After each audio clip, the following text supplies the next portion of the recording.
everybody. Welcome into another edition of the 2019 Mountain Valley News Football Preview Show. This time we are fortunate to have with us in the studios Coach Miles Keefe, new head coach of the Ider Hornets. Welcome. Pleasure. Welcome Pleasure in. to be here. This show obviously will be a little different. Got a new head coach this morning, just taking over at Ider.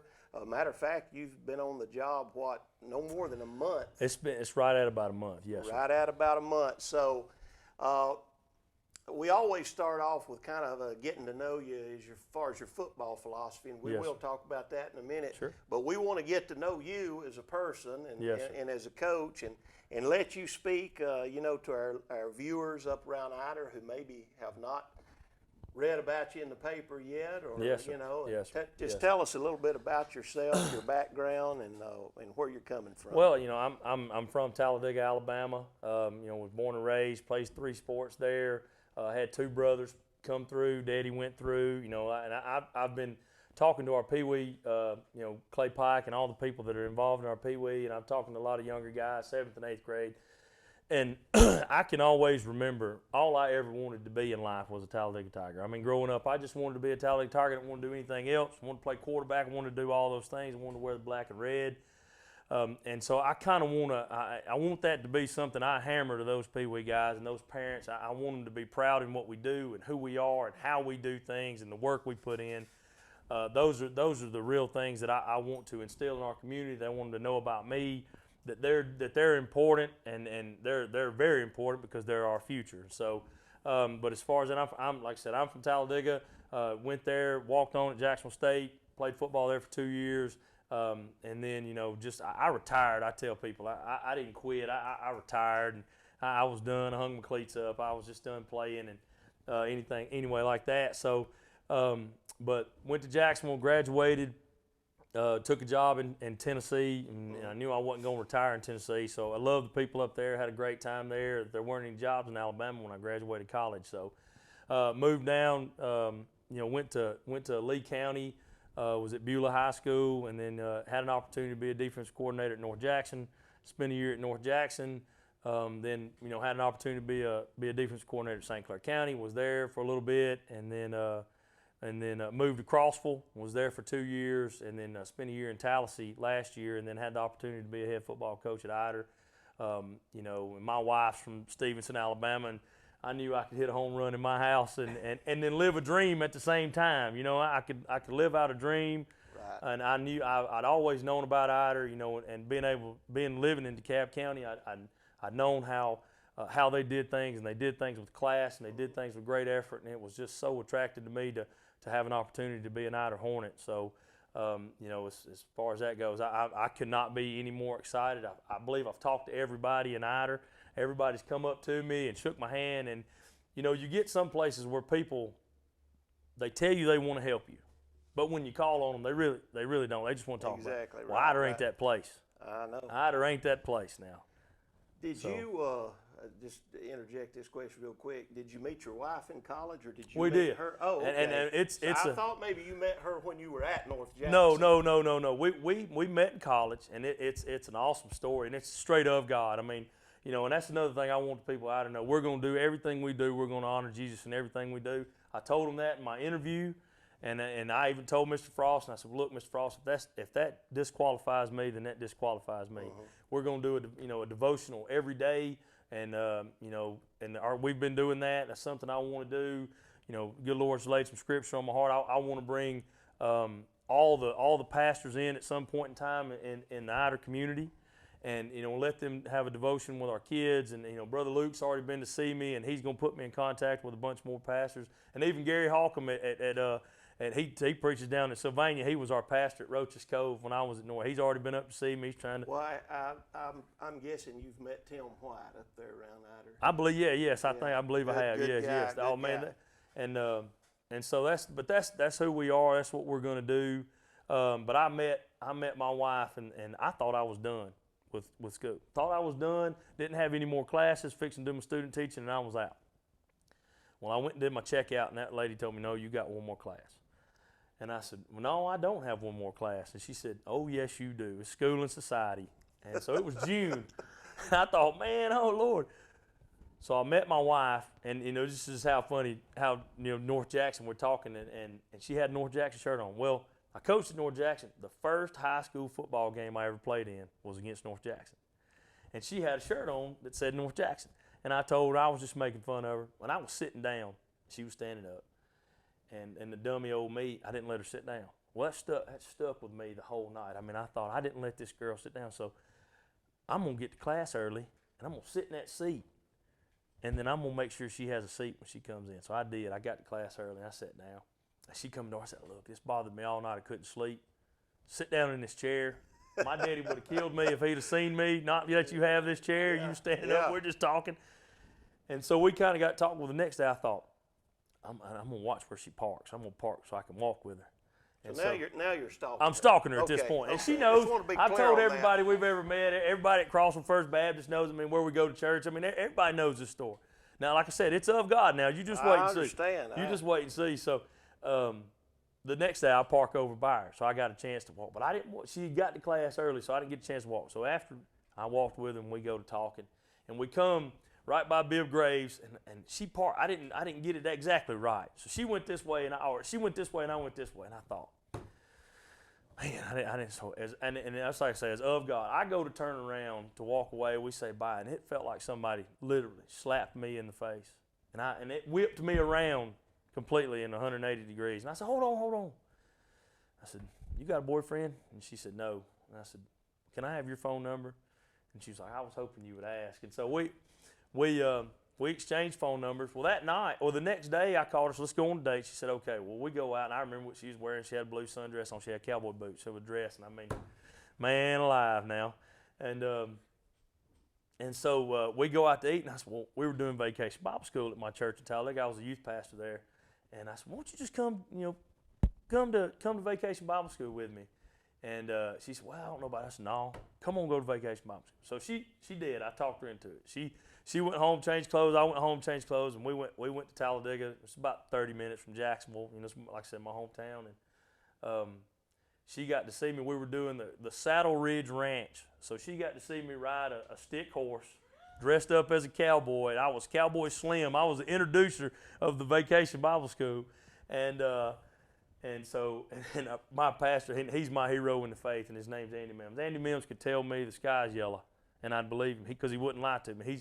He's who I go to in a lot of times of need, not to any of my other men, Pat, Pete Chadwick, or anybody, but he knows. Andy Mims he discipled me as a young person, showed me what it was like to live as a young person who loves Jesus and be on fire, and showed me how to lead, and he was a great example, and I love him and to this day. And he's told me the story. He looked over at Brittany and said, you in for this now? You see him, he's crazy, so, but we've been together ever since. We've been together, July the 9th, we were, been married 8 years. Been together 9, we dated for a year, we got married July the 9th. My birthday it was funny, my birthday's on the 8th. And people say, why'd you do that? So, well, people ask me, what do you want for your birthday? And I look at her and say, what you want for your anniversary? That's what I want for my birthday. So your birthday's June 8th? It's July the 8th. Okay, mine's June 4th. There you go. We got married. My birthday's July the 8th. Got married on July the 9th, so I don't never forget my anniversary. That's good. And I can get birthday gifts and give them to her, so she gets fired up. I can relate to that. I met my wife under highly unusual circumstances that I knew was God too. Yes, sir. He understood I was too dumb to take care of myself. There you go. So he laid it out for me. There you go. And you've talked a lot about your faith, and I've read up on you. Once I found out you got the job, yes, sir. I did a little reading what I could find, and I know you mentioned Sam Graham had my Lord. Coaching with Sam had a big. Sam's a big guy around here. A lot of respect for him. Coach, when I was doing my student teaching at Oxford, and I went and met with him one day, and I didn't know who he was, because I just didn't know. I'd never been on the mountain at that time in my life. I was young. I was probably 26, 27.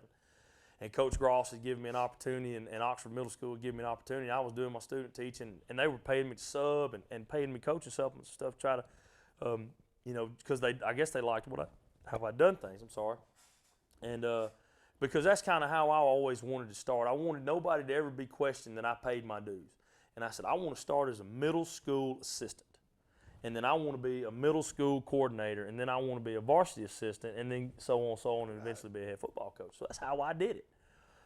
And I went over and met with Sam Graham one day, and we were just talking about defense. And he interjected his love for Jesus into me, because when I first got to coaching, all I knew was how I was coached. And I'd been around, I'd played for some rough old boys in high school and college. I mean, I'd played for some, and so I coached how I could, and I saw my brother do it the right way. He let me be a part of 2 programs that he was a head coach of at Horseshoe Bend and Parish. And I saw my brother, so I was kind of trending out of that, because that's not how he did things. And my brother is Andy, we talk every day, and he's an administrator now, and he's Mr. Keith now. I don't call him coach anymore. He's Mr. Keith, and he knows that, and I mess with him all the time. But he was a fine baseball coach and a fine football coach when he was at Parish and Horseshoe Bend, and I got to watch him do it the right way. And so I was trending out of that way. And but I didn't get saved. I was 25 years old, so I was kind of in limbo. I didn't know how. I was still holding on to some of the old ways, trying to learn some of the new ways, how to live for Jesus and be a football coach.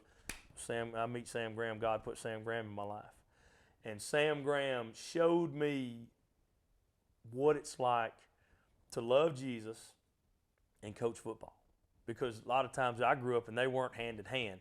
Right. Now you knew guys that had faith, but you just knew rough old boys that were football coaches, and they were just rough, and they believed in a certain way how to do things. And then Sam, they just broke the mold when they made him. So when he does his camps, I try to always get and help him and do whatever I can, and I just hold him on a pedestal and in such a high regard, and he just means the world to me. And so, but yeah, Sam really, he showed me how to coach football and love Jesus at the same time. Well, and you may have met him if you knew his entire family. You'd understand. Now I've met his dad. I know his daddy. His dad, yeah, Clinton, and his brother was my pastor for years and years and years. But anyway, yeah, that's a great story. Now you talked about your wife, but what about the kids? You got how many? I've got 3 sons. I've got a 6-year-old, 4-year-old, 2-year-old. There you go. Seth is 6. He's fixing to go in. We've enrolled him in 1st grade. Trent is 4, and we're hoping he can get in the preschool deal at Ider, and then Bo's 2. Now we may not ever let Bo out of the house. I'm gonna pay for my raising with Bo. He is he's the baby. Everybody dotes on him. He's funny. He can't do no wrong. I mean, and I'm gonna tell you, I'm gonna pay for my raising, but. And I can just see that vision of of those guys being it. I tell our kids all the time. I say we're gonna do this until they bury me down there by the scoreboard where my headstone's gonna be, and I'd love for my sons to all they ever known is being Ider Hornet. That's just kind of where I am. That was another attractive thing about the job. Coach Tinker had been there for 16 years, and it kind of proves that you can build some longevity if you do things the right way. Exactly. And I mean, he did it the absolute right way, and I love him for it. And I want to talk about that. And I was thinking about that on the way and give Coach Tinker his due, because Coach had set everything up. Whoever, if it would have been me or anybody else, it wouldn't have mattered. He had set it up for success. Right. And I don't have to. I'm not chasing my tail, because Coach Tinker, he cared so much about Ider and loved Ider so much that when he kind of knew, and he told me times even Scripture talks about there's a season for everything, and when he told me how everything was going to go, but he had taken a while and put everything into place. You just don't find that. Yeah. You don't find that, and that foundation that he laid for 16 years. The reason I can do some of the things that I can do and freely coach is because I don't have to coach effort, because he instilled effort in those kids. I don't have to coach class, because he instilled that in those kids. And I'll be in forever debt to Brent Tinker. And I want to talk about that. Whether we edit it out or what, I want to talk about that. That'll be in. Well, and too, that those intangible things, people talk about, well, what kind of running back did the last guy leave me? Yeah. What kind of offensive line did the last guy leave me? But if you've got the basics covered, oh man! If he taught them manhood, he did, and character, and a work ethic, then when you come in, you got a solid. It's a lot easier to start. I don't have to coach those. I don't have to coach effort. I don't have to coach. I don't have to coach touching this line and all that stuff. Now we address it. I address everything, and that's just who I am. And the kids may hate me for it, but we're going to do those little things so the big things get taken care of. Right. We're going to do them, and if we don't, there's going to be consequences to pay. So well, we've transitioned now into football. Yes. So we were laughing talking before the interview how many of these questions that we've been asking a lot of these other coaches don't apply. We can't use them because obviously this is your first year. But take a few minutes, talk about your offensive and defensive philosophies. Every coach, we say this every show. Every coach seems like has their own approach to the game. So talk about yours offensively and defensively. And when we were kind of corresponding about the article and everything, and I told you we're going to be a downhill running team. We're going to be a downhill. We're going to run the powers. We're going to run the counters. We're going to run, the leads. We're going to do those things. Now, we want to put stress on the defense as far as formation goes. But we're going to be a round here running team, and we're going to have some spread tendencies. We'll flip it out there on the edge, and we'll try to get you on the edge. But our core belief in who we are as the Idaho Hornets is we're going to be downhill running. We always say check your oil. We're going to check your oil and see what you're about. We're going to see if you're ready to come to play tonight. And I want those guys. I want our guys to believe it. And my brother told me, and he said, find that one play. When he was at Parrish and they went to the fourth round, he said, we had that one play that it didn't matter where we were, who we were playing, and what we were doing. He said, my kids told me later, he said, I didn't know they were doing it during the game. He said, but they ran the belly G. And it didn't matter who they were playing, what they lined up in. It didn't matter. Those kids at Parrish would turn around and look and say, we're running the belly G right here. Come and stop it. And so we're going to find that play, and we've got that play. I don't want to let too much on. I don't want to let too much on. I'll kind of vaguely tell you kind of who we are and what we're about. We've got some games to play, and I want it to be. I want to milk being the new head football coach for all it's worth. Right. So, we found that one play, and that's the one play we want to hinge on. Where that this year I can look and I can see our guy. Hey, we're running the ball right here, and that's. You can get that one play and then be proud of that one play. But like I said, we're going to put stress. As being on the defensive side of the ball my whole entire career, I know what I hate. And I think I've talked to enough coaches and been around enough great defensive coaches. I know what they hate too. And so that's kind of how we're gonna do things. We're gonna make you think how you want to set your strength, but ultimately we're gonna run the ball downhill at people. And our offensive line is we've got a pretty good 2-deep roster as far as that goes, and they're gonna be who we hang our hat on. Those bell cows and those war pigs. That's what Kevin Revis calls them in Jacksonville. War pigs. We're gonna do it, but now we're gonna put the work in to be able to do it too. So that's the thing. Defensively, we're gonna attack and we're gonna get downhill at people. We're gonna always make sure we have gap integrity, all that the coach talk, the clinic talk. But we're going to do those things. We're going to have good technique, keep our shoulders square, try to keep the ball going flat, and tackle well, and keep them in front of us in the back end. But we really want to, like we talk about Sam Graham. He told me one time, he said, line it up is 90% of the battle. He said 10% is those boys going out there playing their tails off.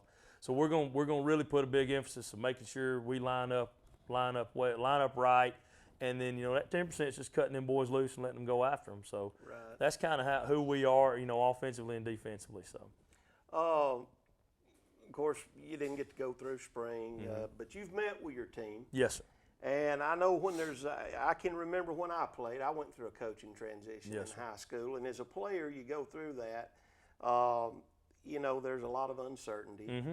You're like, well, what's going to happen? What are we getting? Are we in good hands? Yes, sir. You develop a trust with your coach.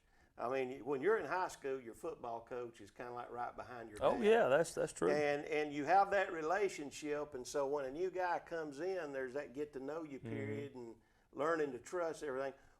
What's been your sense so far meeting with your team? Where do you think y'all are as far as them buying? Of course, I know you hadn't got to actually practice yet as far as that, but that trust level and buying into what you're selling. Well, hopefully up until this point, like I said, it's been a month, and I've really, really focused on our seniors because I believe your program goes where your senior goes. That's true. And so I've spent time talking to those guys and really really trying to, I don't say the word preach, I guess, preach to those guys, hey, look, everybody's going to do what you do. Mm-hmm. Coach Battles had a famous quote at Tallahassee, and he'd say, seniors, don't expect the young guys to do anything you ain't willing to do. And I think that's, and I've been trying to put that in their minds. Hey, look, these younger guys, we're going to depend on them because we're pretty young. Right. We're going to depend on those guys, and what they do is important. So we've got to set the standard. So I think if I can help get those seniors, and I'm teaching them my culture every day, how we want to do things, and I think they're slowly but surely they're understanding. Hey, coach is for real. Coach means what he says. He's here every day. He's going to be doing what he's supposed to be doing. I got in there and lifted weights with him yesterday twice. Because we're doing the potato shed right now, so we're having to, and that's something that it's been going on for a tremendously long time, and I ain't even gonna try to mess with that. I'm full support of the potato shed. I always will be. Yeah. I want Marty to know that, and I want those guys to know that I'm 100% in support of the potato shed. They're working tremendously hard over there.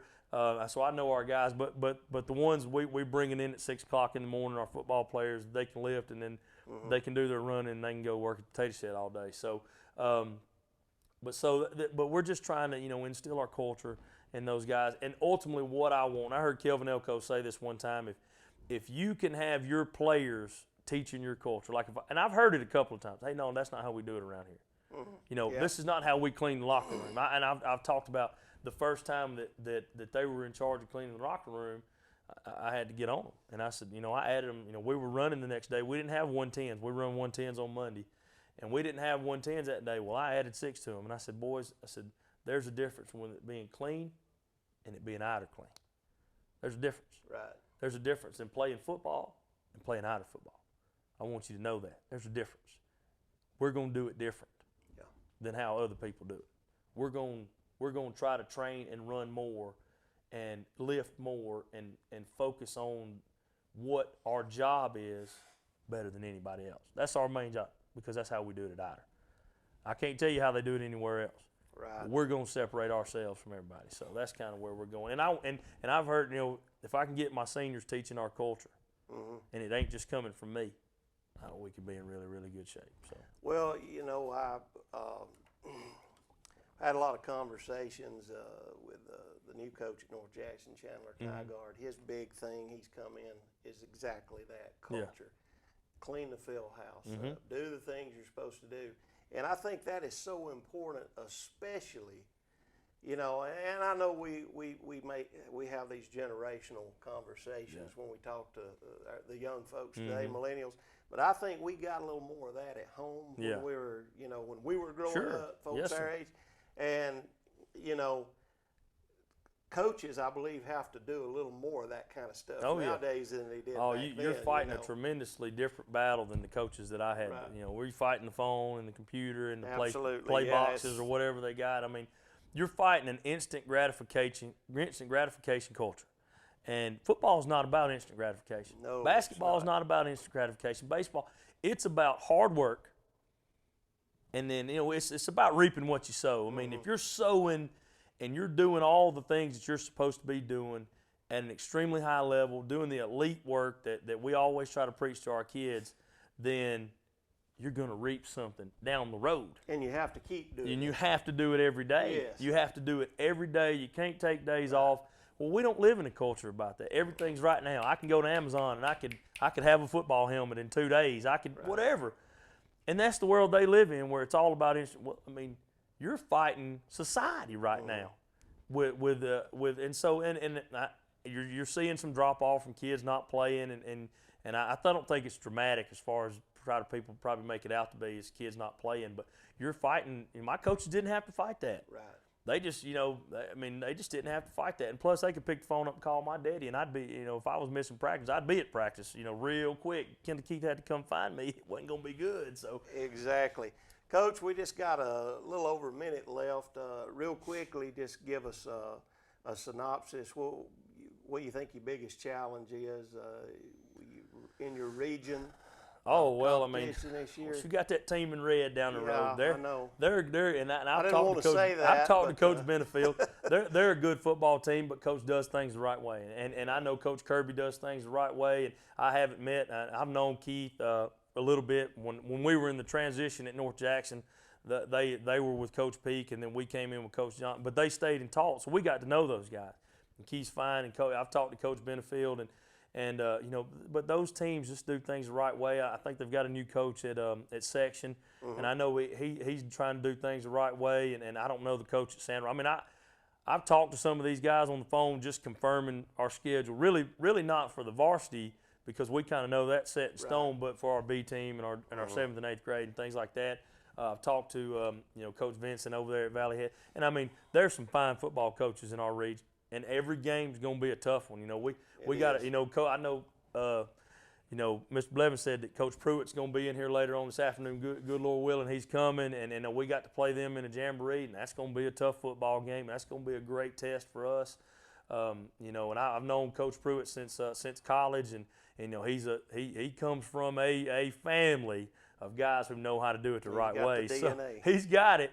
You know, we've got a lot of tests early, and that's why, you know, when I told you we're focusing really on two things right now. We're going to get stronger along the way, but if we can be in better shape and we can hold on to that football, I think we'll be fine. So I think that's our biggest. And, you know, we will run a little shotgun and things like that, and that's really new to our kids. And you know, Matt Norman, who's our 10th grade, and he's got an opportunity to play quarterback for us. And he said, Coach, I get to catch the ball in the shotgun. I said, well, yeah, Matt. And we were showing him formations. Coach, I ain't never done that before. He said, it's going to be fun. So it's like I said, it's not. I've told many people, everybody I've talked to, it's not better, it's not worse, it's just different. I think I have the same aspirations and goals that Coach Tinker has. We want to see the Hornets be successful. Right. And that's what we're going to do. Well, Coach, thank you for joining yes, us today, coming yes, in to see us here at the Mountain Valley News Studios. We thank you. Wish the Ider Hornets good luck this season in your inaugural season as head coach up there. And that's going to do it for this edition of the 2019 Football Preview Show. Building your dream home is one of the great joys in life. At First Southern State Bank, we know construction and mortgage financing, putting today's low rates to work for you. As you and your family move closer to the completion of your new home, we know that your home is where memories are made and families grow stronger year after year.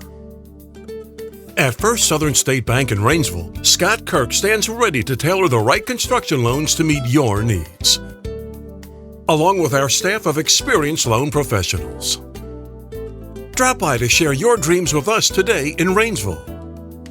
First Southern State Bank in Rainsville, all the bank you'll ever need.